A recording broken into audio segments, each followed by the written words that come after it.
episode 35. My name is Dave Hunt, and I'm joined by Michael Swick. How is it going? I'm recording with you way more now these days. Yeah. So we're probably going to record another one this week, potentially, because it's the end of the month.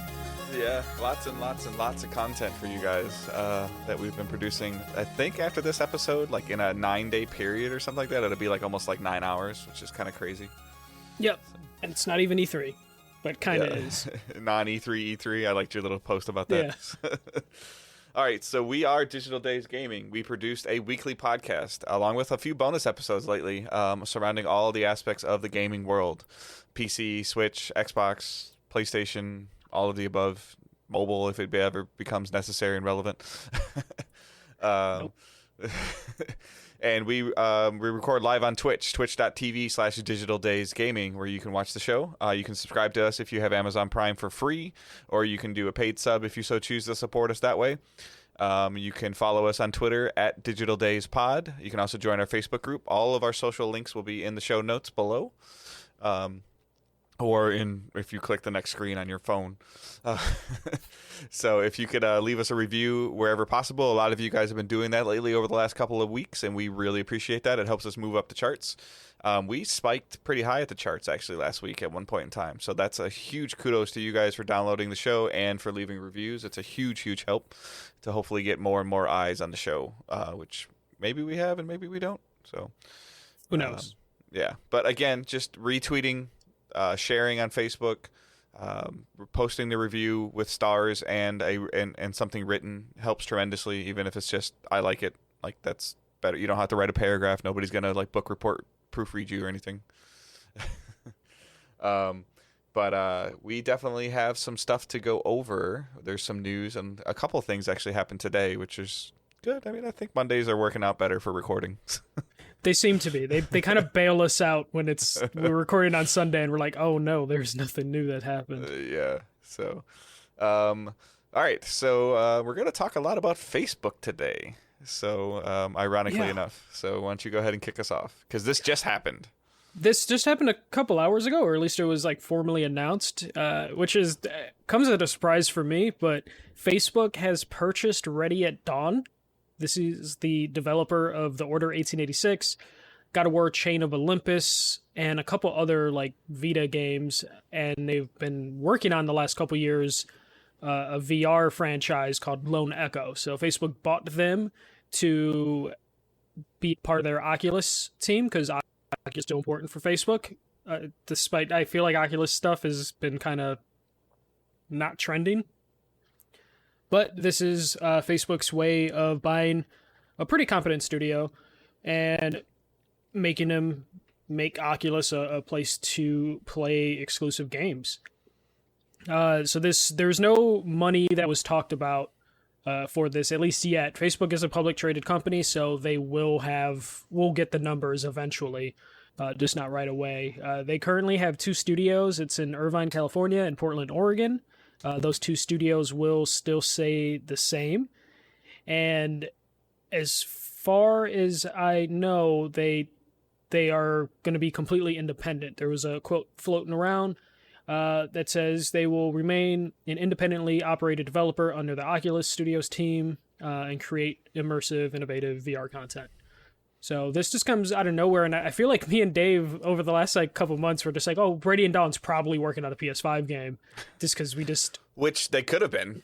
They could have been, yes. Or this VR game that they're working on. Obviously, they took it to publishers or took it to, like trying to if it was going to run on PlayStation, if it was going to run on Oculus, obviously, and the Facebook Oculus team liked it enough that they're like, hey, you know what? Like we want this to be, ours. And the way you make it yours is to buy it and to buy the studio.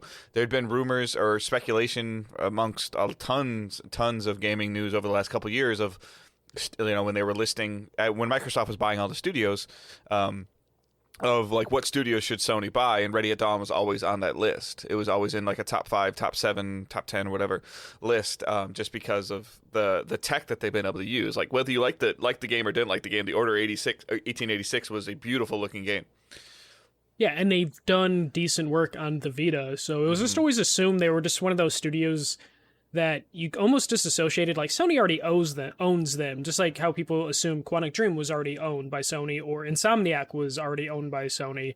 But no, they're independent studio. But now they are working for Facebook. And I bet you like Facebook moved a lot of their efforts over to this because it was rumored that they were going to buy Insomniac because of the VR tech as well. Mm-hmm. Yeah. So they were definitely Insomniac was definitely being shopped around. Yeah, so. the sharks were circling around Insomniac's boat. It's just Sony Shark won. Yeah.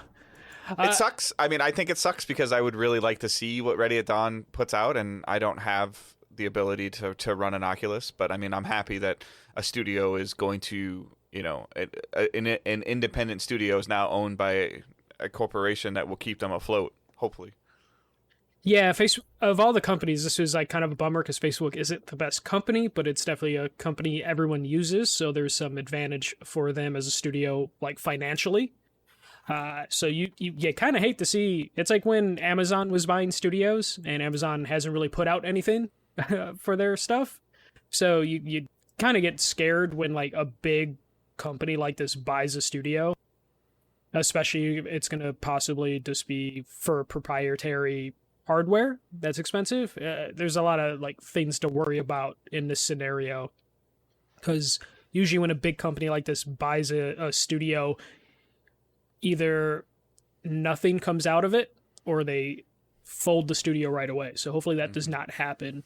But Facebook has a lot invested in Oculus, so they'll probably be safe. We'll probably see a game or two out of this, and hopefully it's successful for them.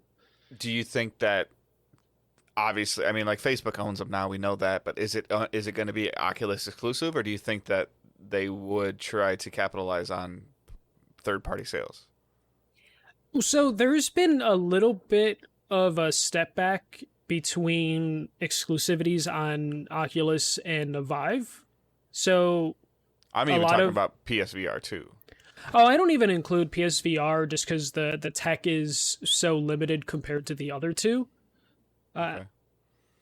But maybe some stuff will come from that. Especially, this goes back to my paranoia stuff, if they can force you to make a Facebook account to play their game on the PS4, that would definitely be interesting for Facebook, who wants all data. But everyone's already on Facebook. I don't like Facebook, but I have a Facebook account. So they may want to just use this to get on as many platforms as possible, because there's probably some people that aren't on Facebook who really love video games and really love VR, and the VR market's hungry for content, so they'll probably pick it up despite the fact that Facebook owns it. So this could be a good foot in the door for Facebook to expand their world domination. Yeah. So yeah, I mean nothing. I mean, like I said, nothing crazy. I mean, just moving a heavy console studio moving to the PC. That's the biggest news, I guess. Yeah.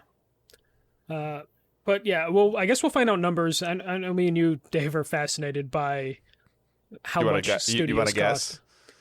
Less than Insomniac, maybe less than Conan Exiles. Conan Exiles was the one that we were like completely surprised. So what do you think? Over, under 175 mil? A little under. A little under. I'm gonna go over. It's between 175 and 200. It's been a while since then, but I don't know how well the Lone Echo series has been doing for them. So if I knew a little bit more than that, maybe I would go over, but I would probably say it's like, I'd be curious though, like that maybe they figured out something, like not like earth shattering, but maybe Ready at Dawn figured out something cool on VR and Oculus to make it run a little bit better to warrant this purchase. That's what typically happens. Just like when Valve for a while was buying studios, and then those studios would stop making games because Valve would then just dissect the team and insert them in different parts of Valve to help their company going along. So I wouldn't be surprised if the people that made the Order 1886 figured something out with VR, and Facebook is like, we need that tech, we need those minds on our side, and then they'll just work with them. And like I mentioned earlier, there might just not be a game that comes from this, but some technology could come from this. Yeah, you might just see their hands all over all the other Oculus games. So yeah. All right. The next story, I don't really like going into rumors, but I thought this was important because this is another studio that we've been talking about, like, what the hell are they doing? So, some people on, I think it's Reset Era, found out that Warner Brothers, registered a bunch of website domains over the last couple weeks, including Suicide Squad KillTheJusticeLeague.com and like Suicide Squad Game.com and a bunch of other URLs. And Eurogamer looked into this, and Eurogamer is confirming that Rocksteady is working on a Suicide Squad game. They can't confirm like how long the game's been in development, but they like the game won't be like a launch title for the new consoles. It is being worked on exclusively for those consoles. But where in the last 5 years this game has been in development is unknown at the time. I don't think Suicide Squad carries enough brand recognition to put it on a box art. Yeah, I don't either. And especially, like, I would assume this would be Suicide Squad in the Rocksteady Batman universe, because that would just make sense. And I don't know if we've seen enough of those characters that are in the Suicide Squad in the Batman games, and I don't know if I want those versions of the characters in a Rocksteady game, even for next gen. The thing is, it's been 5 years since Arkham Knight. Since Arkham Knight came out, Suicide Squad came out in 2016. It made $446.8 million worldwide at the box office. That movie came out in 2016? Yes, it's been that long, which kind of lines up with the timeline of when Arkham Knight came out and probably when they greenlit this idea of doing a Suicide Squad one. So maybe this is just one of those things where Warner Brothers saw the money, like, we have a potentially $1 billion franchise, and they but you realize pretty quick afterwards that you don't. Yeah, you definitely do, but this is not a licensing agreement. Like, yeah, but Warner Brothers, I feel like they've been holding back on like synergy, you know, that favorite corporate word we hear about, and they just haven't synergized enough, and this could be their way of doing it, but they just, maybe the executives didn't know how long it takes to develop a video game. And it's just super late. But like, so like Suicide Squad came out 2016, made like 750 million. Birds of Prey came out this year, only made 200 million, but COVID happened. And then there's a Suicide Squad reboot directed by James Gunn coming out next year.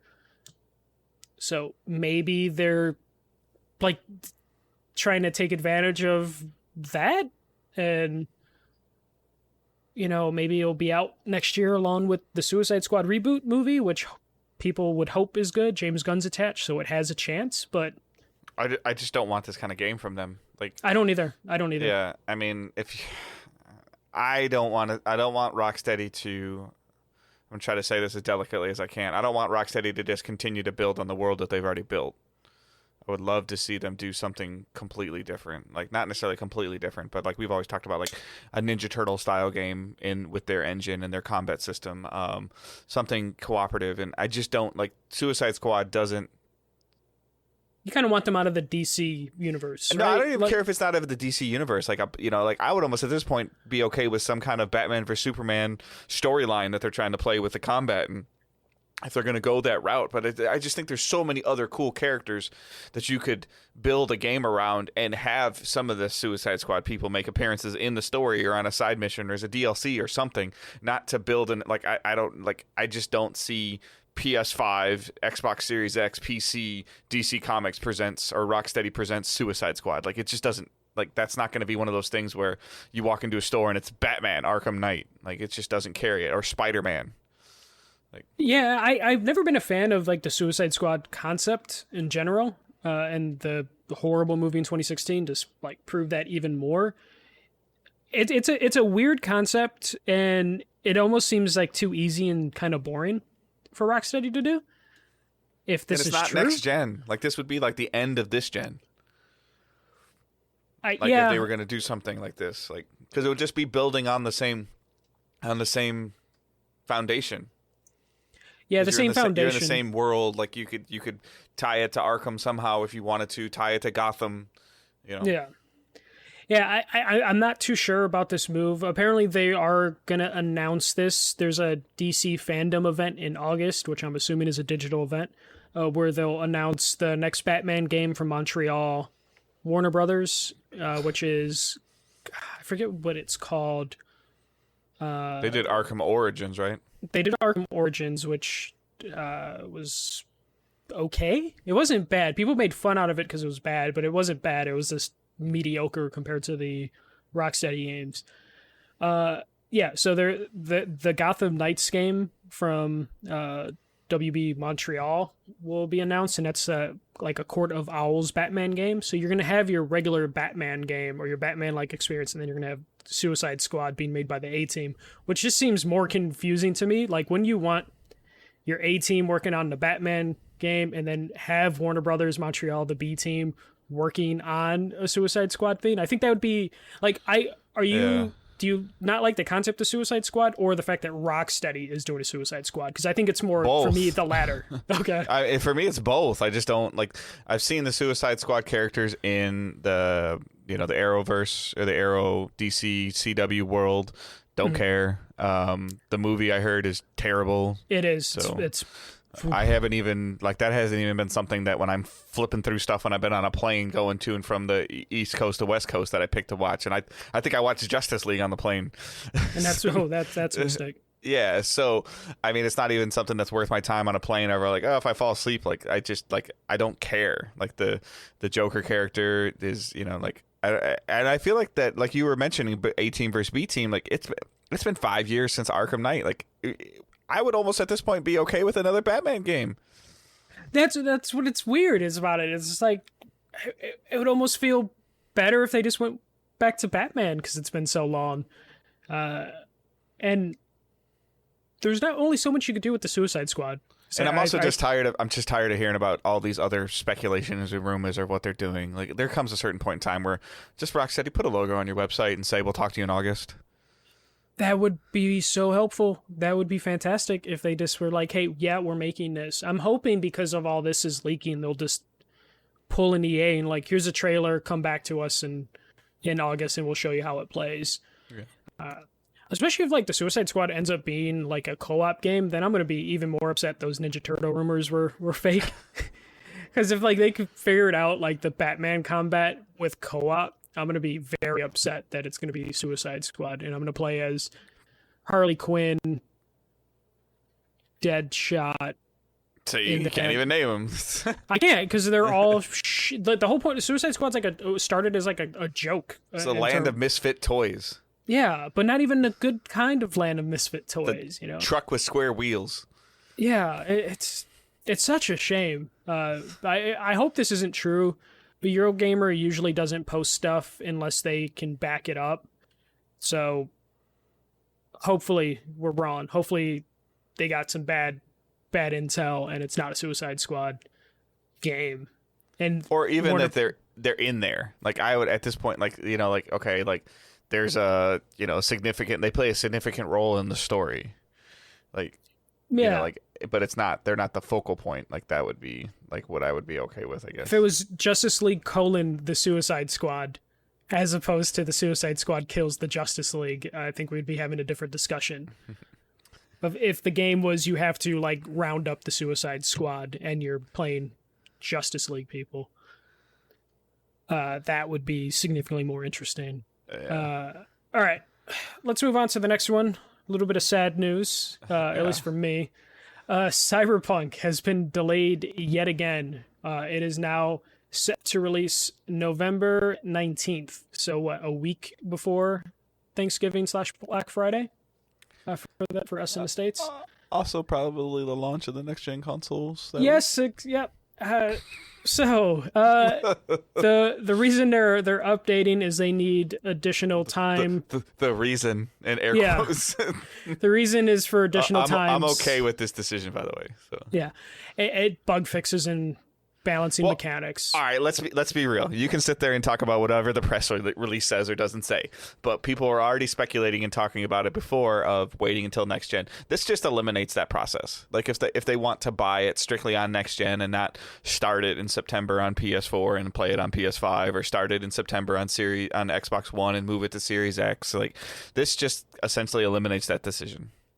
This totally just saves. I was gonna run into that problem too, because I would prefer to play Cyberpunk on console than my PC. Smart delivery or no smart delivery, like it's just, like I wonder, like, and this is 100% pure speculation on my part, but I also wonder if the possibility of during playtesting, like maybe there's hiccups with smart delivery right now. Mm-hmm. Like something minor, like like I'm not saying that like your entire save would get deleted, but maybe it doesn't upgrade as well. Like I don't know, like like, and so CD Projekt Red is seeing that, and you go, you know what, like we really need to try to buff this game out a little bit more, make it just make it a little bit more of a high end experience. And because like right, wrong, or indifferent, pushing this to this time frame puts it in a lot of competition, like whatever the next Call of Duty is going to be, or if it is tied to the next gen consoles, like what kind of launch lineup are they going against with PlayStation? Like this is where your game can get buried, though. Like if you're walking in and buying, it could get buried. Like they carry some potential, but it's not Witcher 4, it's Cyberpunk. Yeah, what I can see though is right before the new console's released, we're going to see a bunch of games just trying to get out the door on PS4 and Xbox One that won't have a PS5 version or a native PS5 version. So maybe this benefits them of just like waiting till the new consoles are out, so they can get those day one sales. I think it gives them. I think it also gives people a significant reason. If they can, whatever they're going to show, I think we're supposed to see some Cyberpunk stuff soon from Summer Games Fest. This week. If they can show like a significant difference, which we've been talking about for months, if they can sit there and talk about this is how you're going to look on current gen, this is how it's going to look on next gen, regardless of the smart delivery being a thing or not being a thing on PlayStation and on Xbox.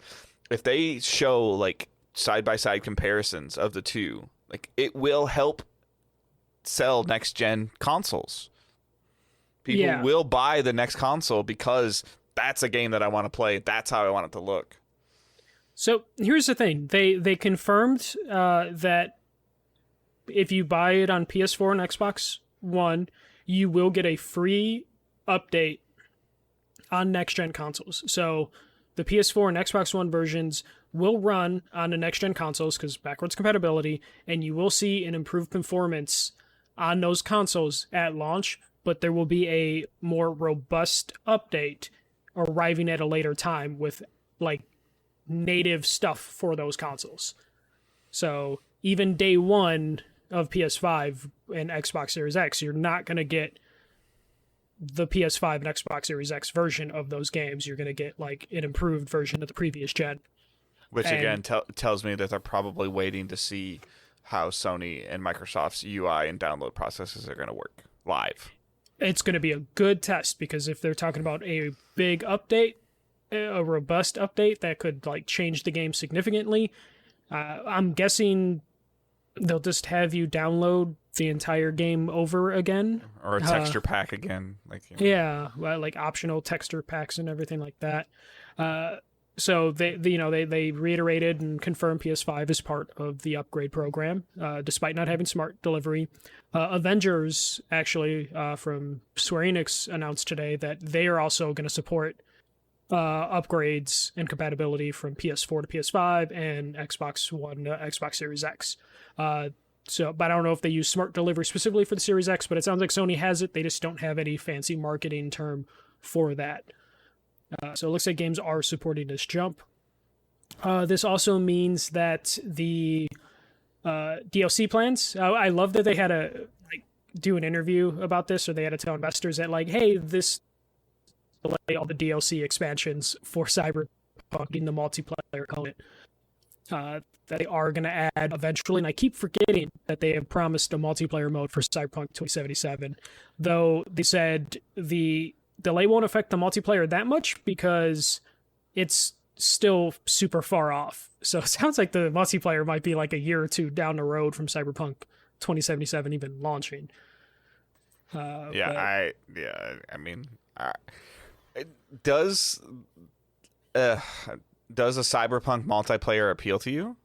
Fuck no. That's not why, like, I am interested in this. I'm interested in this based on The Witcher and how those games run. I want a world that I can live in and get myself immersed with. I don't care about a multiplayer experience. And I still, since I haven't played Cyberpunk 2077, I don't know how they handle shooting controls. So without knowing how those controls feel, I don't know if I can get happy or excited for a multiplayer component until I know how that game feels. If on day one of Cyberpunk 2077, I control that game and I'm like, oh man, this is one of the best FPSs I've ever played, then maybe I'd be interested in a multiplayer. But till then, The Witcher 3, I love that game, one of my favorite games of all time. It didn't control great at first, and they reiterated and patched it, and even then, it's not like the best controlling third-person action game. So I'm hesitant to get excited for the multiplayer for Cyberpunk 2077, especially if it's like significantly down the road. Yeah, so I mean, like it's fascinating. Like it's been delayed so many times, and like they're saying the right things. They do, like CD Projekt Red does what they want. Like they don't really have to answer to anybody. So since they're they own the IP, they own the studio, like all that stuff. Like they're not stressing about it. Their game is going to sell, but it's getting to the point of where like it's just needs to come out. It does. I think they just got too excited, and they call their own shots at CD Projekt Red. So every time they've announced a release date, it's not really a publisher pushing them like other instances of developers and publishers. Well, we were all surprised last year at E3 that they said the date, and now that date's been delayed twice. 3 times actually. Wasn't it supposed to be out in March, and then delayed March, to September, and then so I mean they dated it for March, they delayed it. They dated it for September, they delayed it. So. Okay, yeah, it's been delayed way too many times at this point. Yeah. So they just need to just shut up and like bring this game out. Like another delay would suck. I almost we talked about this with Khalif. Like I hate when they announce stuff too early and we get delayed, and then we get frustrated. Stop dating it. Like, just stop dating it.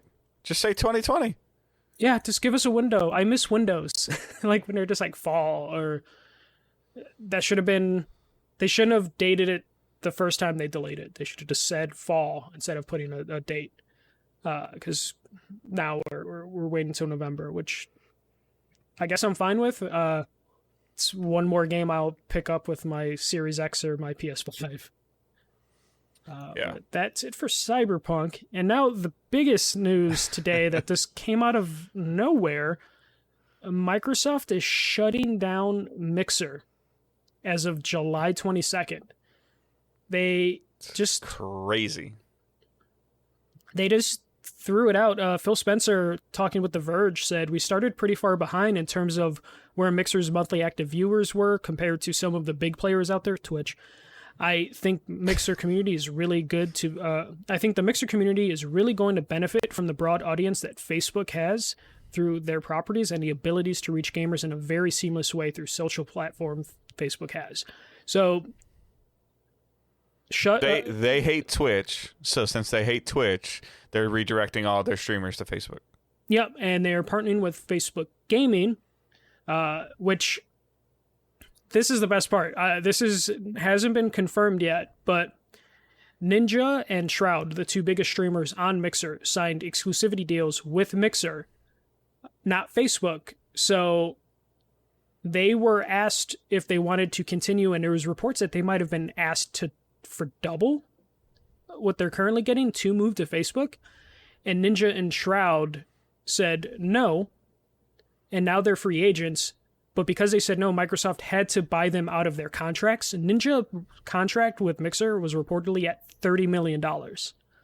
They had to buy him out. So who knows what lump sum that he got from that $30 million, if potentially they had to give him all of it. And then Shroud had a $10 million contract that they had to buy him out or potentially give him all of it. And I guarantee you they both still own the rights to their Twitch URL, and they both are probably still under partnership guideline rules on Twitch. Oh, yeah. Twitch like took his partnership away technically, but they'll reactivate that account like in a heartbeat because he's still really popular. Well, it's not even a matter of reactivating it. He'll, like, both of them, if they go back to Twitch, will hit the requirements day one. Yeah. Of concurrent viewer. I mean, like, maybe not day one, but they'd be dumb not to give them day one. I think you have to do something for like 30 days or something like that. But yeah, they'll break the rules for that. Yeah. I think that YouTube will be a player in this. In terms of trying to get one of them or both of them. And then, you know, a couple of the other streamers that have been mid-tier streamers, like, okay, like, I played a lot of Destiny. I followed King Gathalion. He does a lot of stuff with St. Jude's and the Guardian Con gamer event that just went on last week that raised over $6 million for St. Jude's. He left for Mixer a couple months ago. He's already announced today that he is going to Facebook. So in terms of trying to grow a community and what he's trying to do there and help from that standpoint, I think personally the biggest reason that Ninja and Shroud turned Facebook down, and talking to some other streamers that I've had opportunities to interact with and communicate with, whether at events or in other ways, the biggest, I feel like, because streamers are very, very worried about their viewers and their community. Like, that's their top priority, similar to like what DDG is trying to build in terms of with our community. Ours is a little bit different, but a streamer is like talking to their chat on a regular basis, obviously. And a lot of what chat the viewers like is the anonymity that Twitch and Mixer gave them of usernames, which you do not get on Facebook. Yes. And you really kind of get it on YouTube, but you don't if you're trying to do anything relevant in YouTube. Like, people know who you are based on, you know, YouTube, depending on if you link it with your Google accounts and your Gmail accounts. And Facebook, obviously, you can make some funky thing in Facebook if you want, but it makes it a challenge, like, to be a regular Facebook user and then still watch stuff on Facebook and have this funky name, or, you know, then your friends are like, why is your name this? Oh, I don't want people to know who I am. Like, it's Facebook, dude. And another thing that, like, I've heard from people is, like, a lot of people don't even know where to go for Facebook gaming content. Yeah. It's the same problem with YouTube, like with YouTube live streams. Like, it's buried. Yeah, like, you go to the channel, sometimes it doesn't see it, and then you have to, like, dig around, like, their homepage to see, oh, they're live. Facebook's bad. And then also, Facebook's just a fucking toxic wasteland, especially now. Twitch isn't much better if you go into, like, a popular streamer's channel. It is hell. But there's at least good moderation tools that can be used to, like, take care of that. And I don't know if Facebook quite has that down. I mean, just look at Facebook in the news any hour of the day, and there's some bullshit behind Facebook. So there's a reason why, like, Ninja and Shroud decided, like, no, we're not going to go with Facebook. And who I feel bad for in this are the people that are going to get laid off from Mixer. There was some quote about them, like, keeping the people on because they want to use the streaming technology. The social media people, all the people doing community outreach, they're going to be let go. I feel real bad for, like, the smaller or mid-tier people that jumped with Shroud and Ninja to this new platform and ditched Twitch, abandoned their Twitch channels, and now we're going to have to go through the process of getting reaffiliated, getting repartnered, and that just sucks. And then they have to refit into the Twitch community, which their spot was probably taken by a dozen other people in the time that they were away. If you look on Mixer right now, there's just a bunch of content creators, small, medium, and large, that are just, like, devastated by this because they found out with everyone else that, like, the platform they're on is gone. So I feel real bad for that. It's Microsoft throwing the towel in, though. Like, they just realized that they just can't compete. Like, they grabbed Ninja, they grabbed Shroud, and you stopped hearing about Ninja. Like, he wasn't in the news. Yeah. He wasn't doing. I mean, he was doing stuff, but he wasn't. For whatever reason, it wasn't relevant. It's like the only like it's similar to like Fox Sports, trying to compete with what ESPN's trying to do. Like they've been in it for the long haul. Fox Sports has, and they're slowly trying to get a foothold. But you still like it's everybody's like, oh, like if you want to know what happened, it's 11 o'clock at night, and you want to know what happened in the sports world, you turn on ESPN for Sports Center. Like you don't, Yep. like all these other nighttime shows that they've tried to do. Like you just can't do it. Like. You go to if anything, like somebody would go to Mixer for their one or two people that they know or they really enjoyed watching, but they're not scrolling around the Mixer directory like you do in Twitch. Yeah, and the discoverability wasn't there for Mixer, and that's where Mixer Twitch's discoverability isn't there either. So that's what I'm saying is, or I was gonna say is like Mixer had a blueprint they could have followed in terms of taking the spots that like Twitch has ignored with some of the community guidelines and just discoverability. They could have really done something there with a smaller amount of streamers. They could have fine-tuned discoverability and done some really good stuff there, but they didn't. And I feel like they more focused on throwing money at individual streamers than throwing money at the platform itself. They just thought like, okay, we're going to throw all of our money at 2 or 3 of the biggest streamers and see what happens. And I think they should have thrown their money at 10 to 20 streamers and really went at it, because who knows how many streamers they could have got for Ninja, the amount of money they paid one person. And he didn't move the needle. No, he didn't. Like, he brought people there, but they were only there for him, and then when he went offline, they went offline as well. And then that's when they started to jump at other like high stream. Like, there's a stat, like they brought like a good percentage of like the top 20 Twitch people to Mixer, and it just didn't matter. So yeah, this is crazy. A little light on why Microsoft is forwarding everything to Facebook. Facebook and Microsoft announced that when Project xCloud launches, they're going to build into the Facebook infrastructure where you can just launch a game with a click and load up the game in your browser or wherever on your phone and play the game you're watching a streamer play, or you see a Facebook ad and you click it and you're already at the start menu of the game. Basically everything that Stadia was promising Microsoft will do with xCloud with Facebook, and that is like their ultimate goal. And honestly, they seem more competent with xCloud than Stadia is. So they'll probably reach that dream soon, because I think xCloud is coming later this year. So this might have been part of that deal where Facebook's like, we're really trying to get Facebook gaming going. Mixer's struggling. Let's work on a deal because we're already helping you with the xCloud stuff. So they're doing that. So that's why they partnered with Facebook. But there's nowhere else. They're not going to partner with Twitch. Yeah, but there's at least reason why they would just call in a towel, because they've only been really trying with Mixer for the last 2 years since I purchased them, 3 years, and they could have ridden out the storm, because it's not like Mixer was struggling. It's just the numbers just weren't going up fast enough for their liking. Well, their mobile app sucks. Yeah, it does. Their mobile app, and I don't think they have any TV apps. We see some of the data and everything like that. Little small bits and pieces of the data with our YouTube channel and in like 80% of your people are on mobile, even on Twitch. Yeah, that's why 4K doesn't matter. And it's funny though, because it's like of course they had to partner with Facebook, is because Stadia is doing that stuff with their own service of YouTube. Google's going to use YouTube for Stadia. So it left Microsoft with the only option of you going to Facebook, or they could have went with Twitter, but that would have been even weirder if they would have seen if Twitter could do anything for them, right? For integration. It just came out of left. It came out of left field. Like, this wasn't rumored. Like, there wasn't even streamers that were hinting at this.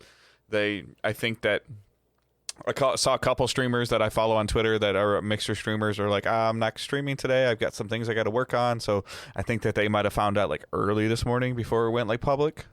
Yeah. And that's if they were high enough to get an email from Microsoft. Yeah, under contract probably. Yeah. So yeah, just crazy, because I was excited about the idea of Mixer signing up all this talent, because I wanted competition in the streaming market. And they made their splash. It just didn't work. Ninja and Shroud are going to walk away with this even richer, and then they're going to go to Twitch or YouTube Gaming, cash more checks. It's kind of crazy. Ninja comes out on top of this, the whole thing. If he got bought out, and he goes right back to Twitch and probably goes right back to what he was doing. Like they'll go right back to him. It's like and do better numbers because his numbers went down when he went to Mixer. So it's crazy times. Just I wasn't expecting, especially before a new console launched, for Microsoft to just shutter one of the things in their gaming division, because Mixer was very much in their gaming division. Or it could have been really close to their gaming division. Launching a new console with Mixer integration, all that stuff could have been. Oh yeah, the share, like a share style button going right to Mixer, like everything. So there's a lot to unpack there, but I mean, I'm sure we'll hear more in the next couple of days. Yeah. That is it for news. Pokemon Snap and Crash 4 were announced, which is cool. It's $19.99 again. But there wasn't much to say about those other than I missed the title, like some of the headlines and stuff this morning. Like there's been hints about Crash for like the last couple of weeks that something was coming, and then like that it's Crash 4, It's About Time. And the first couple of times I was skimming through Twitter this morning, seeing that it was formally announced, and I'm like, are people making a reference to It's About Time that it got announced? yeah, no. So it's a good name. That was a weird presentation because it was like Jeff Keighley this morning did the trailer. He had a quick interview unrelated to that. The interview was followed with an interview with Alf, which was weird and kind of cringy to watch Jeff Keighley interview Alf. And then there was like some Day of the Dev, I forgot the company because they got bought by Microsoft. Double Fine Productions do their Day of the Dev events. So then that's been going on the Summer Games Fest. But we'll have more stuff happening. Tomorrow's New Game Plus, Tuesday is New Game Plus, which we might record something, or me and Chris from Active Quest might record something, depending on how good the show is. Then we have the Cyberpunk thing later this week. There's a Marvel Avengers thing this week. So there's a lot of stuff happening. We're getting closer to finding out about what's going on during the holiday. So plenty of news to hopefully talk about over the next couple of days and for next week. Hopefully no more games get delayed. All right. But that is it for news. Yeah, we're going to jump into somewhat brief what we're playing and watching, and then I think that we're just going to have during playing and watching, we're going to have a conversation around Last of Us. Spoiler-free, very small. We are planning something a little bit more formal for Last of Us. Somebody already beat the game. So for me, like earlier in the week, I just from home things is that I had a new roof put on, so that was a little bit of a challenging stuff. My son finally got a car, so that was some of the stuff that was going on during this week. And I just I knew I was going to be playing a lot of The Last of Us, so earlier on in the week I kind of took it easy. Last week I think I said that I watched Patch Adams. Like I had a desire to watch a Robin Williams show. And then my wife found a documentary on Robin Williams, which was fascinating. Robin Williams, one? like Welcome to My Mind or something like that. Yeah, that's a good one. Yeah, so that was really cool, just seeing how he how the sitcom started and how he started, and going back and forth with what he did, and it was just really cool to see that. So that's a really good documentary. If you're at all a Robin Williams fan, I recommend that. And just the people that he hung out with, and that he his relationship with Billy Crystal, and then just in general, the relationship that he had with other comedians and actors. It was just really cool to see that. And then it was part of the streaming thing. We watched, my wife and I watched Just Mercy, which is the comedy, or not a comedy. I don't even know where that word came out of my mouth. It's a drama on an inmate in Alabama on death row. A black inmate in Alabama on death row. You should definitely check it out. It's they made the movie free on almost every streaming service, or you should just be able to watch it for free because of all the Black Lives Matter stuff going on right now.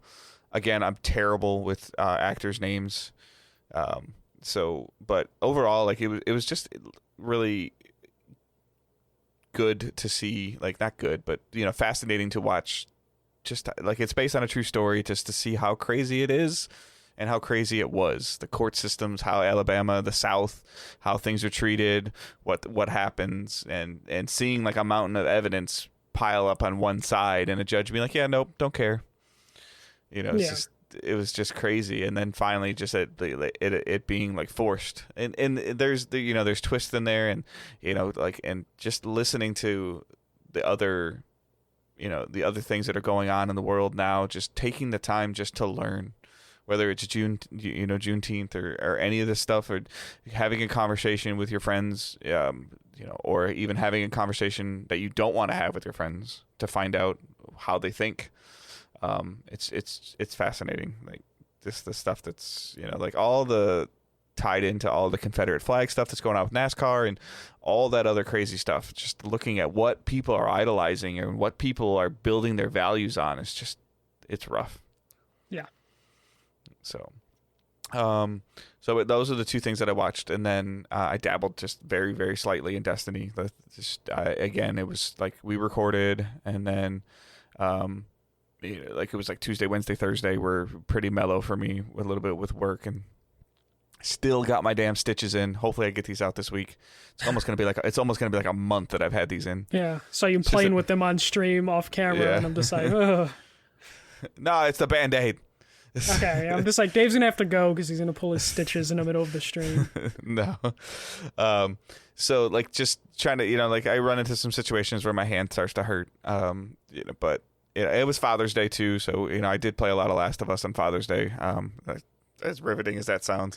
I was just thinking of just like having a good time with The Last of Us on Father's Day. That game's rough. I know. Yeah, it was a day off. I had the day off of work, and my both the older kids were working.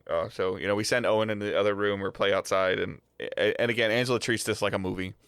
So she's sitting there watching, and trying, and she's just enjoying it, like letting it soak in. Like she's trying to pay attention, but she still gets lost in her phone sometimes while she's watching. But for the most part, she pays attention. But that's it for playing and watching for me without the Last of Us conversation. Yeah, for me, the only other game that I played other than Last of Us and Disintegration, that we'll talk about a little bit later, was West of Dead, which is a roguelite twin-stick shooter. This is the game that's popped up. I think it popped up sometime last year at E3, or popped up at the Game Awards, something like that, where it's a very stylized, like almost like comic book looking game starring Ron Perlman. You play as a cowboy character who's like stuck in purgatory. So you are going through these labyrinth like levels, pretty much blind and just trying to survive. Because it's a roguelike, every time you die, you start the game over from the beginning. You can get some upgrades down the line that you can take with you to your next playthrough. Like the first one that I got was just the ability to hold a health flask so I can heal myself in the middle of battle. It's a brutal game like most roguelikes are, in terms of you're going to die a lot. You need to play it slow, you need to play it smart. Shooting feels pretty good. I'm playing it on Steam on PC. We were given a review code for it from the publisher, and on PC. So I've been playing that. It's on PS4, Xbox, and I think the Switch. It's fun. I love Ron Perlman, the actor. So having his voice, especially his voice, it's real powerful in this very stylish game. Is kind of a treat for me, and I'll probably give a full review next week. The game's just, it's tough, and I have a hate-love relationship when it comes to roguelites, where I get frustrated with the idea of like dying and starting at the beginning. But the mechanics are fun enough, and I like kind of going into a level blind. You see on the mini map, it's all dark, and you can see the areas where I was. When I pull up the map, you can see everywhere I was, and then just figuring out like, okay, there might be a doorway here. Hopefully this takes me to a different location. And then trying to find portals to jump to different parts of the map. So I'm just slowly working my way through. They always have this, like, if they can strike that balance of like it not feeling dramatically punishing to die. Like there still is consequences to death, but it's not like controller throwing punishment. Like where you're like, I'm done. Like versus, all right, you know what? I messed up. That was my fault. I can be back there in 10 minutes and I can progress farther next time. Like. Yeah, like every time I've died, it's been my fault, or at least I accept it as my fault, because the enemies are very pattern-like. Like, once you see an enemy, you're like, okay, they have 3 shots, and then they're going to reload. So as long as I use this cover and use my gun wisely and actually keep count of how many bullets I have, because reload animation takes a while, I can get through most of the map. The map is procedurally generated every time you start it, for the most part. Or at least that's what I believe it's doing. So that can be a little frustrating. Typically, that style of game does that, yes. Yeah, so that can be a little frustrating, but anytime I die, it's usually my own fault, because I get impatient or wasn't paying attention to, like, oh, my cover can only take 5 shots before my cover is blown, or I didn't see an enemy there, I should have done some sort of trick or used a different gun to take care of the enemy. So it's not frustrating. Everything that's bad that's happening is my fault. It's going to be a tough game for me to get through, just because I get impatient a lot and make dumb mistakes all the time, but I'm not mad at the game for that. And then that's kind of it for playing. And then watching, I just put 30 hours into The Last of Us Part 2, so that's been my last 4 days. I can't think of anything else that I've been watching that matters. I am kind of rewatching The Last of Us 1 on YouTube now that I finished Last of Us 2, just so I can remember that stuff, because Sarah's super into it. So anytime she's working, like today, she's been watching The Last of Us Part 1. So I've been just hopping in, watching that with her. But yeah, let's get into The Last of Us a little bit. Spoiler-free Last of Us discussion. Yeah, this will be more centered around gameplay, likes and dislikes of the game. Like, we're not going to talk about the story or anything like that. I put something in our Facebook group today that I think some people kind of misunderstood a little bit, but not. I mean, it's okay. It's a conversation. Yeah. So we all knew that this game is going to be a gut punch. Like, if you didn't know that this game was going to be a gut punch, then you haven't been paying attention. And I'm totally fine with it being a gut punch, in terms of things that are going to happen in the game and how the game plays. And since the reveal, this game is brutal. This game's super brutal. And to your point about the gut punch thing, if you actually paid attention and played the first game, you would know there was no other way, no other possibilities for this game to go.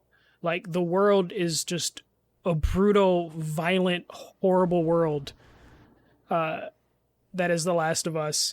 And there's only so much they can go from how, the first game ended. Like, the first game ended with, humanity being damned, and it was capped with a lie.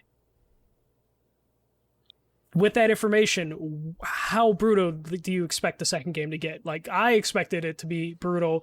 It may have been more brutal than I thought it was going to be, but I'm not surprised by it. Or at least how dark this game gets. Yeah, and so far, I'm only 10 hours in. Mm-hmm. And a lot of the people, even on my public timeline, my Facebook timeline with friends and other people that I've affiliated with, I definitely don't feel being, in comparison, if you played 30 hours and I played 10, so in theory I'm roughly a third of the way into the game. I don't think depression is a word that I personally would use when I play this game. I don't get depressed when I play the game. No, yeah, personally. I don't. So yeah, no, I do get dread. Just some of the actions. You haven't hit any of them just yet, but there are some points in the game where when I was playing with Sarah, I'm just I don't know if I want to do these actions. I did the actions because that's what you do to progress the story, but there was things happening that I'm just man, I feel really shitty for pressing square right now, but let's press square. Okay. Yeah. And so there's my first little nick in the armor of the game. Okay. And I don't even really know what you're talking about, but in comparison to Last of Us 1, I felt like you had much more of a choice in terms of how you proceeded in combat than you do in this game. You totally have a choice in this game. Because of how open the areas are, you definitely have a choice with how you want to take encounters.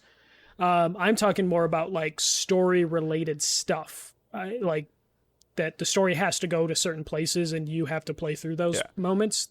There's some dread in it. Are you saying in some of those open area encounters that you have in the game that you can actually go through you can complete it without firing a shot or killing anything? I played most of this game stealth. It wasn't until some moments, like I was a little trigger happy in the first chunk of the game, but with how the story is told, I became less trigger happy, and that's because of how the story was going. But yeah, you can get through this game with minimal stealth kills. There's some sections that I was able to go without killing anybody, but then there was also sections where I could have gone without killing people, but I had enough emotions and feelings for certain things that I'm just like, no, I'm going to go and take some people out. Okay, because I feel like I've ran into situations where I didn't have a choice at all. I think you have a choice through most of the game, to be completely honest, because there were some times where I was thinking of just going into a gun battle and Sarah's just like, try and stealth this, and then I would get through the whole section and I'm just like, oh, I got through it. The only part where you kind of don't have a choice, but there's still ways around it, are with the dogs. Dogs are kind of hard to work around in this game, just because they can sense your smell and they're constantly moving, so if you leave any bodies on the ground, they will find that and alert everybody, which I don't even think you probably dealt with dogs too much 10 hours in, so get ready for that, because then you won't have a choice. I've had an encounter with them, so... Yeah, they're kind of hard to get around, but there's been sections where I've made it to the exit and then without killing anybody, but then I'm just like, I need some supplies, and then I start to like go back. Yeah, backwards. That's the thing too, is I guess like I like the scavenging and the rummaging and exploring. Like you see a lot of cool things, you see a lot of cool Easter eggs, posters, like figurines, like you break glass figures. Like, but that also means if you really want to explore and find anything, like you got to kill everything, which I mean, for the most part, you got to kill everything. You do for the most part. And at least some sections, that is definitely the case. Cause go on. I also don't like the point of no return barriers that are in the game. Yeah, there's definitely a couple of those. We talked about this beforehand. We won't talk details obviously on this show, but Dave got to experience a cutscene and a character building moment that I didn't get to encounter because I didn't realize that, like, just being on my horse just a little too far. Yeah. Well, even though like you didn't go up to steps and go all the way to the other hallway, like yeah, and that's fine if it's not significant story beats. But in terms of the storytelling, the relationship building that they're attempting to do, and then the way that sometimes the certain things that the game doesn't give you a choice of, like where the L3 button says, click me, click me, click me, click me, look here, click. Mm-hmm. And then if you're taking too long, it's like, look here, click, click, click. And I think I can turn that off, but I just haven't yet. I need to turn that off. I should have turned that off because there was some points in the game that frustrated the hell out of me because it's just like, damn game. Like, I just cleared this area. I want to look around it. And the game's like, look over here, and a character is also being like, no, the exit's here. And it's like, there was a mechanic that I thought was pretty cool, like if you cleared a room early on, like where it would indicate that you cleared an area. Yeah, there's actually something in accessibility. There's detective mode in accessibility. I don't know if you want to try that, where if you like click one of the analog buttons, it'll send a wave and then mark everything of interest, but I didn't use that because that's immersion breaking for me. Yeah, I mean, I'm not like I just like, it's not like, again, it's not like criticisms, but I just feel like it sucks for you that you might have missed a really cool like character building moment. Yeah. Relationship building moment of maybe to make you care more about a character, and then I just don't remember there being this much reading in the first one. Every letter you pick up.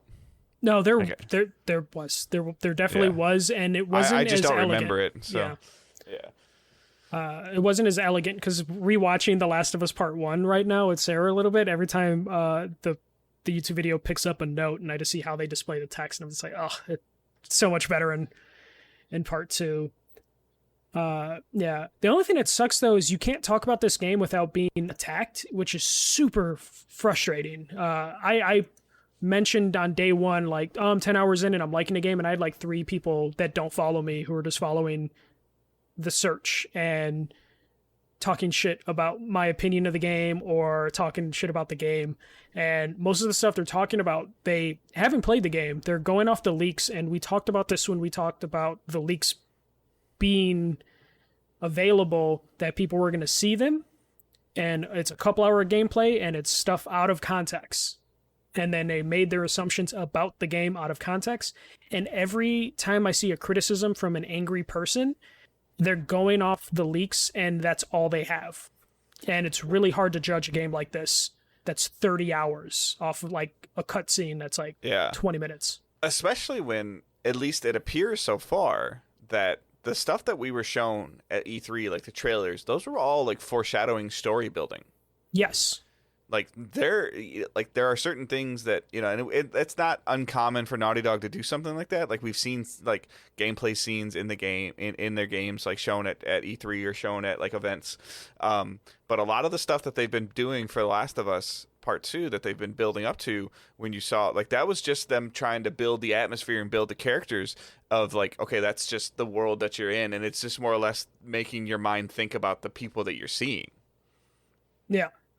But though I have seen people complain about that too, of like, oh, the trailers lied to us, and it's just like, no, they didn't.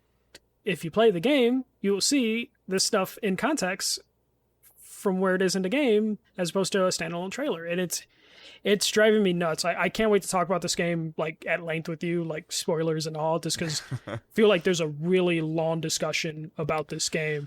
This is the difference between working and furlough.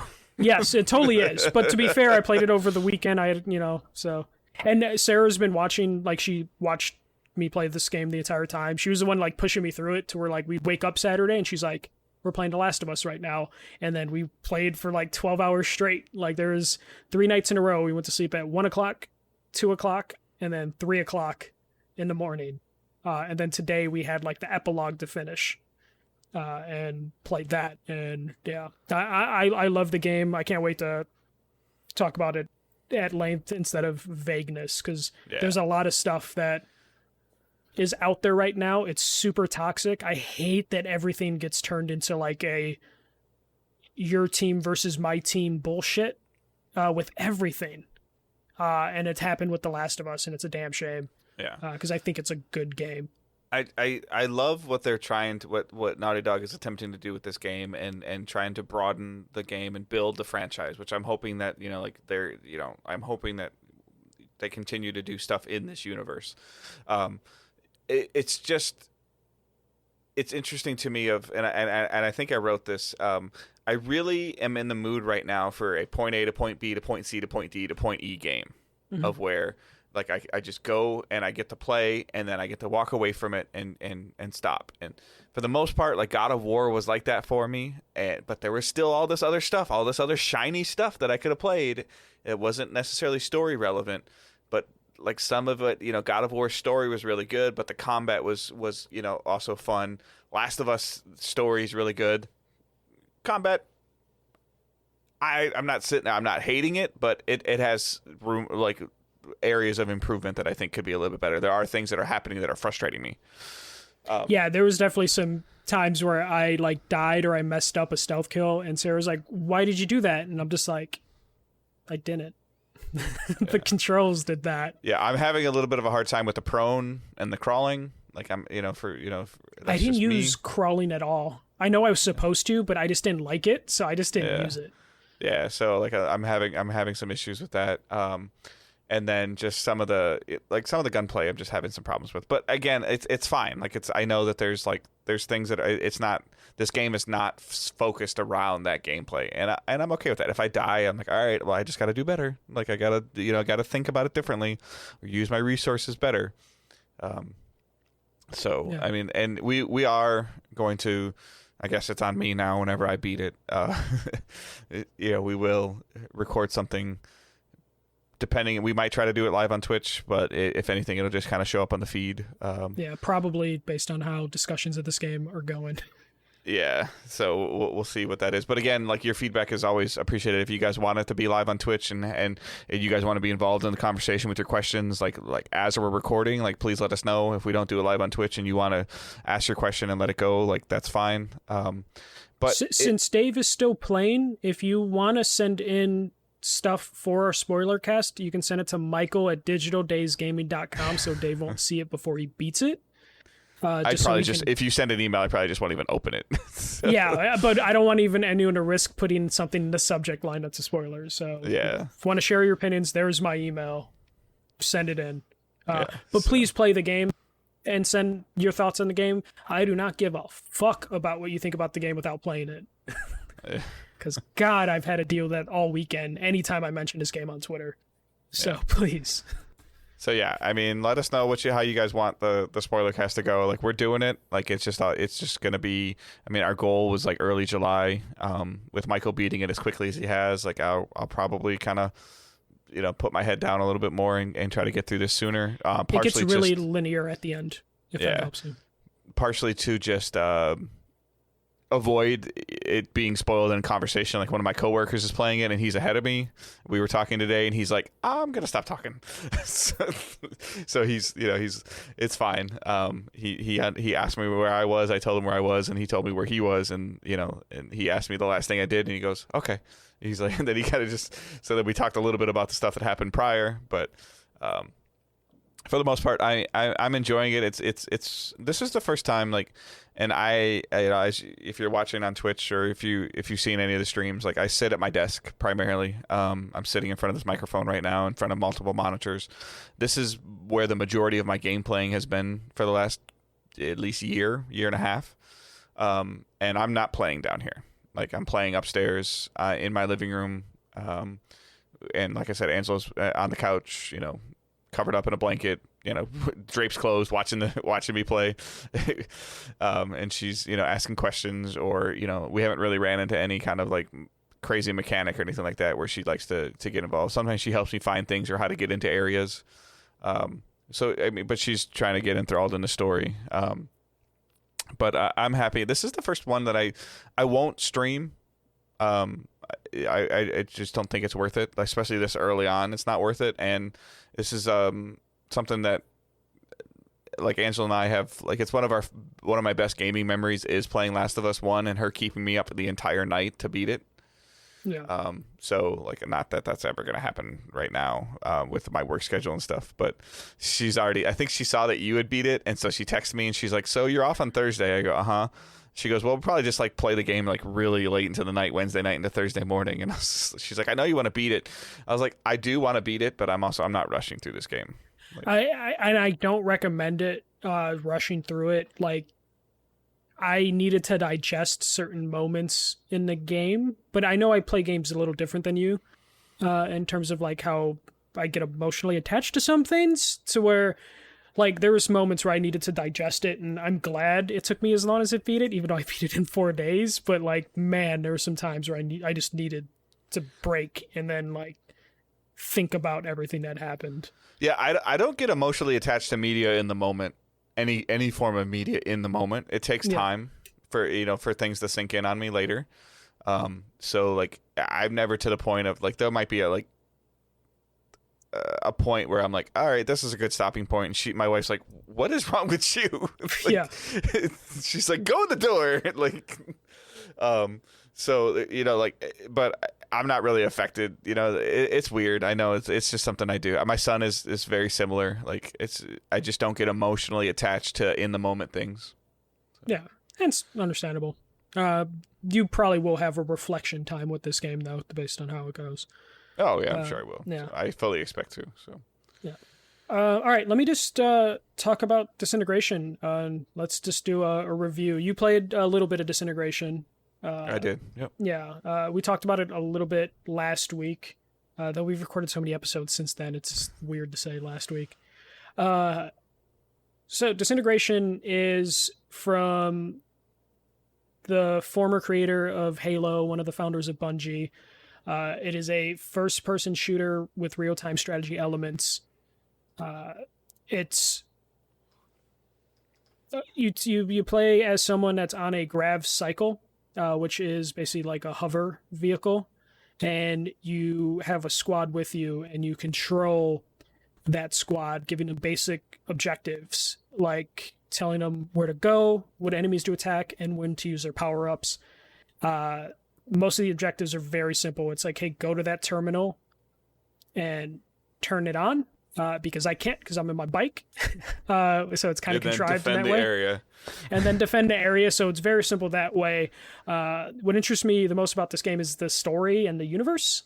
In this universe, humans are given the option of integration, which is transplanting their brain into a robotic body, basically giving them kind of immortality. It also is a definite, like, who has the money for the best robot suit or the best robot body. So a lot of the robots or people you walk into will look like they're just thrown together with random parts, or just look super beat up because they can't upgrade themselves. But you play as Romer, who is a grav cycle pilot, who I almost equate him to kind of like a spokesperson for integration. Because you see early on, there's like a commercial where he's basically pitching the idea of like, hey, you got to do this. I'm a famous grav cycle war hero pilot. I did this. You should do it too. But something goes wrong and he is captured and imprisoned. Something happens where he breaks out and he joins a group of rebels, and it's like a ragtag group of misfit toys scenario where you are fighting this evil corporation government. I couldn't quite figure out if they're a corporate government or exactly what type of organization they were. And you just go from there. The story's pretty straightforward hero ragtag group of people. Really well voice acted, funny writing with the characters. Yeah, for sure.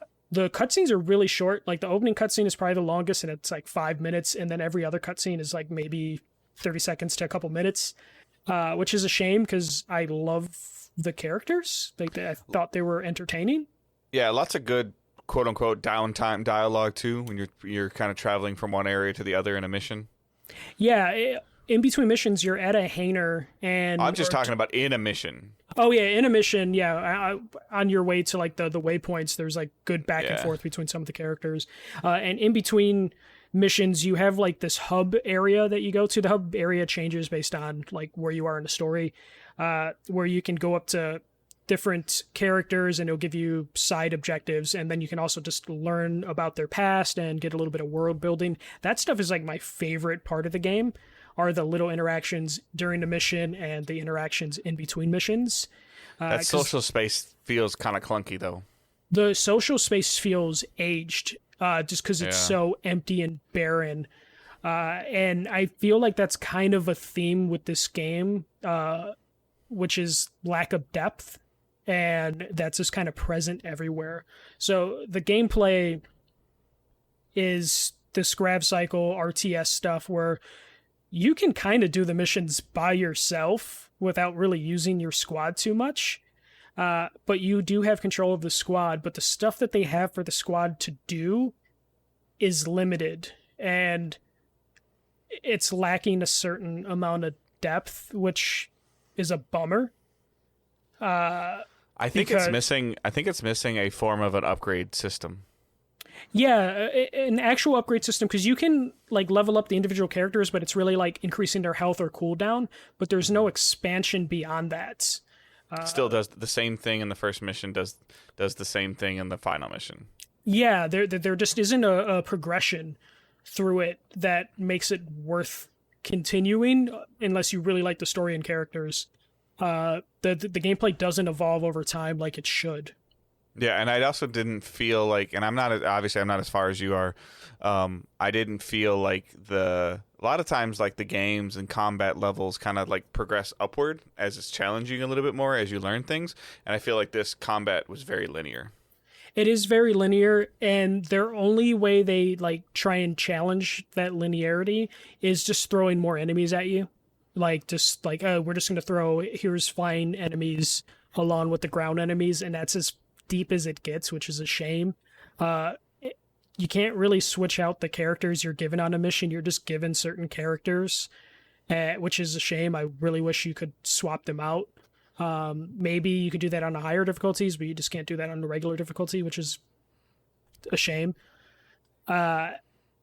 Just little stuff. You can't stack commands on your crew. Like, I can't say, kill this guy, kill this guy, kill this guy, why I do that, or do that objective, that objective, that objective.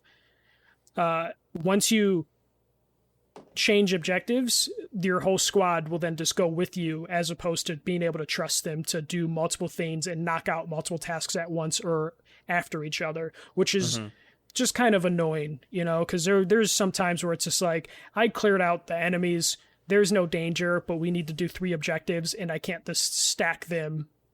You know, that's some Sims 1 shit where you just can't stack objectives, which is kind of annoying and frustrating, especially as they throw more at you. Yeah, it feels like a really interesting concept that's lacking some serious polish. Yeah, polish and just like, again, it comes down to depth for me. This feels like a good technical demo or a good first step. Like, I think they built enough in this universe that I'm interested and intrigued, and I like the combo of a first-person shooter and an RTS, but they didn't build enough into it in this first game. Yeah, there's no badass moments in it, like where you feel like that you're just wrecking shop. Yeah, like there's destructibility, but it's not full destructibility. There's no big wow moments in this game. They played it very safe, kept things very close. So. Yeah, and it's fun. I enjoyed the story. It just, there wasn't a lot going for it. And every time I played it and when I wrapped it up, I'm like, okay, I had fun with this game. It just didn't have enough there for me. I want to see what they can do with this universe and these elements, because I love the character design. I think the characters look super cool. The writing is good. So I want to see what they could do with a Disintegration 2 and hope they can add that depth. Like, maybe they were just testing the waters with this, or maybe this is as far as they can go. If this is as far as they can go, then maybe there's no room for a sequel. But I see things they could do to like up this, and hopefully they get that chance to do it. I dived into the multiplayer, but unfortunately, there's just no one playing the multiplayer, or their servers are broken. I got into maybe 1 or 2 games, and I didn't even finish the games because people just like bailed. Before we recorded, I, in the background, just had my PS4 running, and then I would just queue random matchmaking, and it would time out every 10 minutes and then kick me out of queuing. So then I'd have to re-queue every 10 minutes, and I just couldn't find a game. I did a Twitter search, and no one's playing it. This is an issue on PC. This is an issue on Xbox. Like, this game probably could use some sort of crossplay support just to help the few people that are trying to play it online get together, because it doesn't seem like there's enough per platform to do it, which is a shame, because I think the gameplay's pretty fun, even though it lacks depth. That, like, in a multiplayer setting, it could be interesting. Like, there's really not that much progression in the multiplayer either. You're just kind of unlocking cosmetics. There's nothing else really there to unlock, so there's no carrot on a stick scenario for the multiplayer. So, like, I enjoyed this game. I played the campaign. It probably lasted like 6 to 8 hours for me. I really enjoyed it. I recommend checking out the campaign. For what it is, it's still fun. It just, don't expect going into it with expecting too much for it. Don't expect like this epic encounter, these epic battles. It's just kind of a fun game to play for 6 hours, but it's not gonna blow your mind. Because I'm sure if like it had those epic moments, Dave, you probably would have had the urge to continue on, but instead it was, you probably walked away with what it, like, this is fine. Yeah, like mission complete. Oh, you didn't kill enough of these things this way. Oh, okay. Yeah, like I didn't feel like I needed to go out of my way to get all the side goals. Right. I got what I got. Because there's not really a reward for doing it. Yeah, there's not a reward for doing it, and then there's like little hidden things for you to upgrade your characters, but halfway through the game I realized like my teammates aren't really dying, so I don't really give a shit about upgrading them. So I put all the upgrade points into myself, so my character would, have the best chance for survivability. But there just wasn't enough there for me to do all find all the hidden chips and upgrade your crew and yourself. With that said, I still enjoyed it. I did find it to be fun, which is why I'm just going to give it a 3 out of 5. I think it's a good first step. If they can do enough to add to it, maybe it could be a really, really good franchise. But even though I sound really down on it, I enjoy it enough to give it a 3. Because I think the campaign's worth it. This is definitely one of those games that maybe when it's on sale, it'd be worth checking out. I think right now it's like a $50 game, which it just probably isn't. Like, I wouldn't recommend it right now, especially the multiplayer components lacking. My reviews basically of this as being a single player only game based on how the multiplayer is going. And I think the single player at best with its mechanics is a 3 out of 5. Yeah.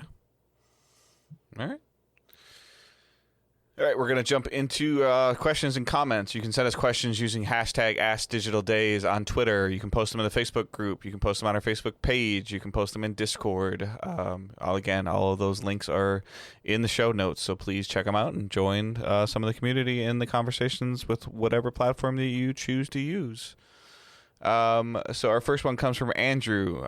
What are your thoughts on hearing about service improvements for PSN, i.e. new tiers to, maybe something to combat with Games Pass? I'm all for choices when it comes to some of this stuff. Like, I think that more choices is better, but at the same time, it's just confusing how to sell it. Yeah, I feel like we've been waiting for years for PS Plus to up their game to match some of the stuff Microsoft's doing, especially now that, Game Pass is a thing. I just don't know if Sony cares.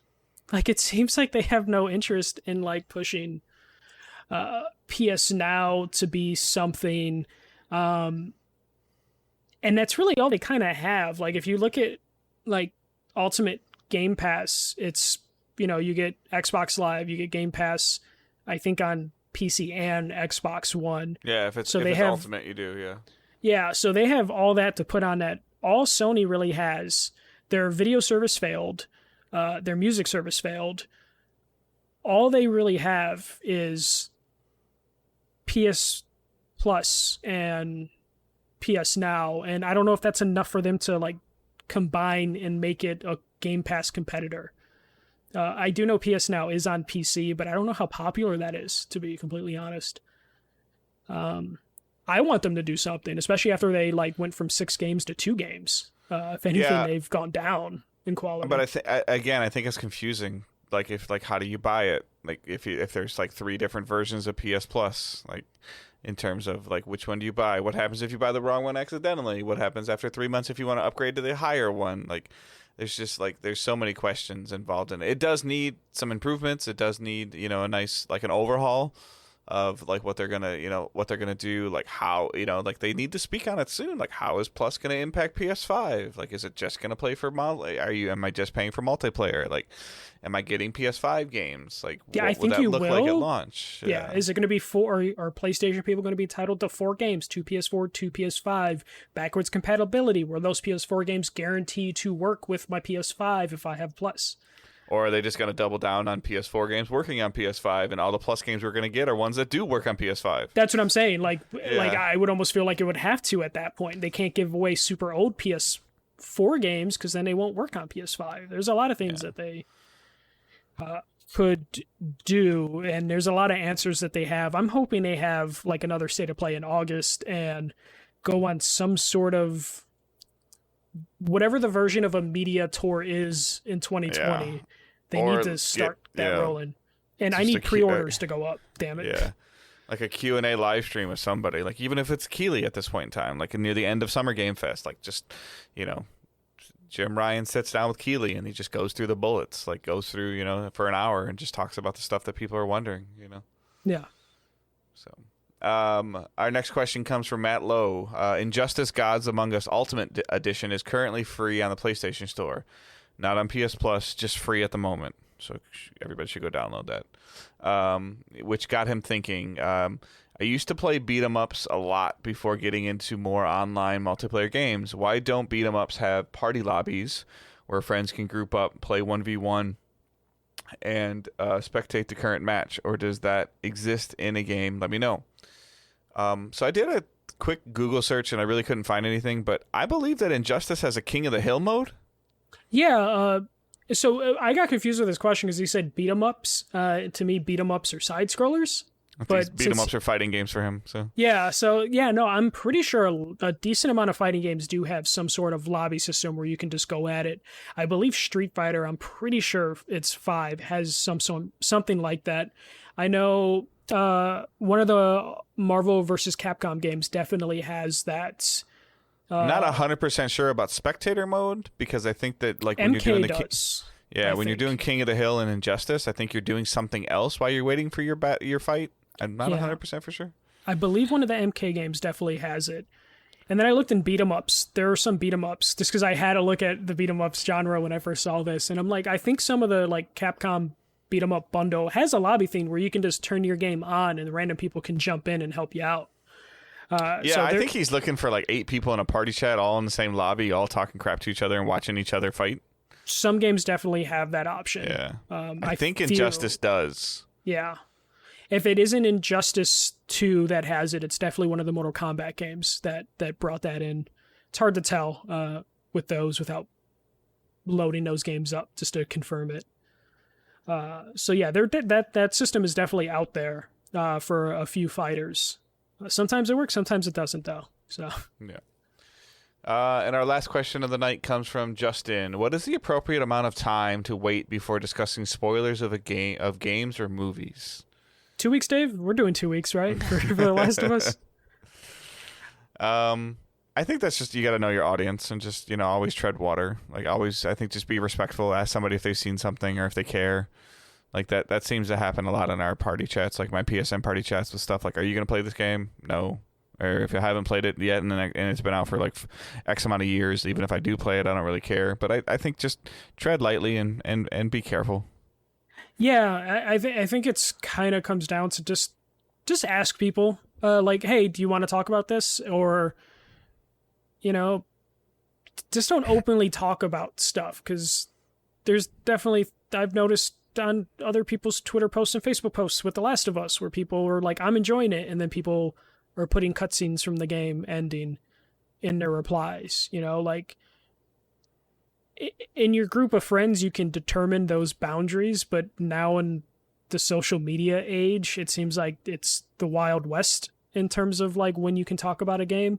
So just my philosophy of don't be a dick kind of just applies to like the spoiler territory of just like, it's okay to talk about a game or movie whenever, but just don't be a dick about it, Mm-hmm. Like me and Dave earlier, I could have just totally not talked around things with Dave earlier, but I didn't want to be a dick. Yeah. And he asked where I was, and I told him where I was, and then he based his conversation on where I had been. Yeah, I may have foreshadowed a little bit, but I don't think I've said anything that's like, this is definitely happening. So, yeah, just if you want to talk about the game with someone, just ask them how far they are in the game. If they say they finished it, then you're probably free to engage in a private conversation about all the spoilers. If they're 10 hours in a game, try and base your discussion on that 10 hours. But yeah, it's the Wild West out there. Just don't be a dick. All right. That is it for our questions. Again, remember, you can send those anytime you want using hashtag AskDigitalDays. You don't have to wait for us to post that we're looking for questions. So please feel free if something pops up while you're thinking about, while you're listening to the show and you want to ask the question, just go ahead and do it. For the most part, if you see us favorite it, then you know that we've seen it, whether it's Michael or myself on Twitter. And same thing on Facebook. Usually Michael or myself will like it so that you know that we've seen it. And if we haven't done that, then just, maybe ask it again. Yeah. But spotlights. So my spotlight, again, is just our bonus content. Like the EA Live, the EA Play Live is up. If you haven't checked those out, we purposely, if you look on your feed, your podcast feed, like we're purposely trying to make it obvious that it's not a regular numbered episode. It's not called DDG. It's not, it has a different cover art. artwork to it. Like the EA Play one has an EA one, the Destiny one has a Destiny one, the PS5 one has a PS5, and then any regular numbered episode is numbered, and it has our standard DDG logo. So like that's just the where we're at. And again, please, like, any feedback from that is always appreciated. Was it too much? Was it not enough? Did we talk too long? Did we bore you? Do you not want us to sit there and break trailers down? Like let us know. The numbers were good from it, so like we're happy with where we're at. PS5 was doing very, very good for us. And then EA's EA. So it's but the amount of possible new people that we've gotten from this has been fantastic, and I would love to see more of it. And we have plans of, depending on the events this week, Michael will do something. Ubisoft is on the radar. The Last of Us is on the radar. There's plenty of things that are on the radar for us. So yeah. Then for my spotlight, on our YouTube channel, you just have to do a search for it, because we don't have a fancy URL for it. Not until we get 100 subscribers. So like 41 of y'all need to like get help on us it. out. Yeah. I posted, with the help of Angela, who graciously edited my video review, but I put a video review for Beyond Blue. It's a little different. Previously, when we have a review on our YouTube channel, it's just the live audio from the podcast. This one, I decided to just record something, so it's only like 2 minutes and some change long, just because I felt for a game like Beyond Blue, it just would be better to just be more concise and just post like a straightforward video for it. So please check that out. Give us some feedback. We already have some ideas on how we can improve on it in the future, and let us know if this is something you'd be interested to do. Dave would be interested in potentially pursuing this for some games he's playing, and I would definitely be interested in doing that. Or if you just prefer us to just take the audio straight from the podcast, we could do that as well. Like this week, we might just put the Disintegration conversation up on YouTube as a review, just because there's a little bit more back and forth with that one, and just to see like which one you prefer, because it's been a while since we had a discussion review on our YouTube channel. So check that out. Let us know what you think. And then hopefully we'll have a Disintegration one up sometime end of the week, maybe next week, and we can get your full thoughts on which one you prefer. Just because we're making this content for you, so please give us input on what you want to see from us. Take it away, Dave. Yep. All right. And you can send that feedback through YouTube comments or email at podcast@digitaldaysgaming.com, where you can also send your Ask DDG or your Ask Digital Days questions.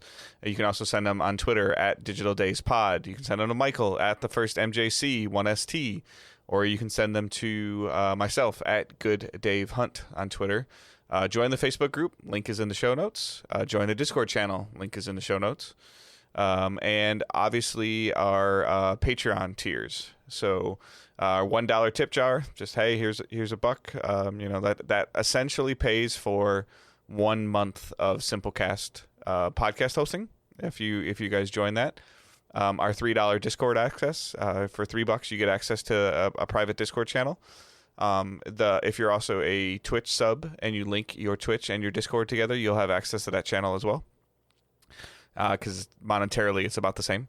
$5 tier is for 24-hour early access to the regular weekly show. Any of our bonus episodes, as you guys can see already, we release them on Patreon just because some of you use Patreon as your primary source, and some of you don't. So, but any of the bonus content will be released day and date on Patreon and on the public feed, and then the podcast itself, the weekly show, the numbered episodes, are released 24 hours early for Patreon supporters. So you guys get them on Wednesday mornings at 6 a.m. compared to everyone else that gets them at Thursday morning at 6 a.m. And then $7 is our monthly bonus episode that we have released 2 of them so far, and our supporters are awesome for being there to do that, because again, like Michael mentioned, that we make the content for you. So this is content that you guys are paying for. So therefore, you guys also have a huge factor in what the episode can be focused around. We've done a couple of things for ourselves, like the retail stories and our E3 memories. And July's will be coming out I didn't realize how late it was in June, so Yeah, we'll have to yeah. record that this week. It'll be coming out pretty early in July, maybe a little bit after the 4th of July, just because that week might be a little nuts. But within the first week of July, the July bonus episode will be out, and I think the theme is either, right now it's kind of between food stories or origin stories for us getting into content creation / games journalism. But if you guys have a really good idea for what you'd like to see, then please feel free to send it and maybe change July's topic. It's definitely user driven. So Yes. let us know. And if you sign up for that $7 tier, you get access to all the prior episodes as well. Yeah. And as that tier grows, we might produce more episodes for that tier as we see growth with it. So definitely, if you like seeing that stuff, by joining, you might end up being able to get us to record a second episode a month. Yeah, but your guys' support has been amazing, whether it's Twitch or Patreon. Financially, like just seeing money come into our account is a huge help, and it definitely helps drive us.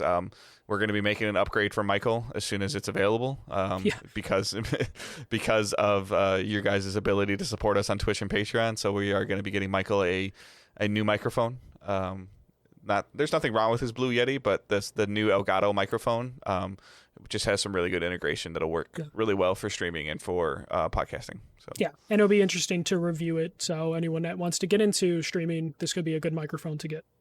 yeah, as an all-in-one kind of thing. So all right, that is episode 35. So again, please send us any feedback, leave us a review, share the show, help us grow, get more eyes on the show, and keep moving forward. Wash your hands, and as Michael always says, Don't be a dick. See ya.